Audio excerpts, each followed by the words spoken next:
Naobserbahan ng Philippine Atmospheric, Geophysical and Astronomical Services Administration o PAGASA ang pagtaas ng temperatura sa Bicol Region nitong nakalipas na mga araw.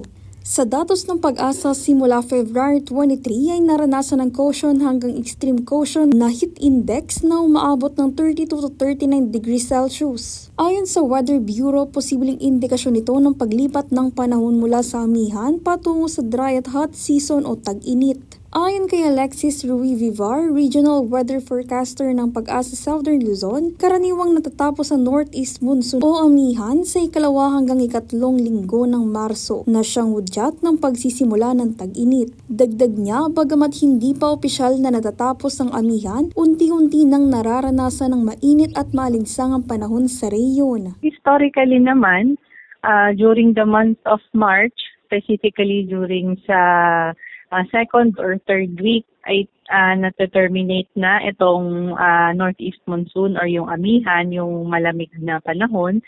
So expected naman natin during that time, yan nga second week or third week ng March ay yung onset na nung paginit natin. Ayon sa PAGASA, ang mainit na panahon ay inaasang magtatagal hanggang unang linggo o ikalawang linggo ng Hunyo bago tuluyang magsimula ang panahon ng habagat o tag-ulan. Pinapayuhan ng publiko na mag-monitor sa mga heat index advisory ng PAGASA, manatiling hydrated at umiwas sa matagal na pagbabad sa matinding sikat ng araw. Monitor po tayo sa mga possible na pagtaas.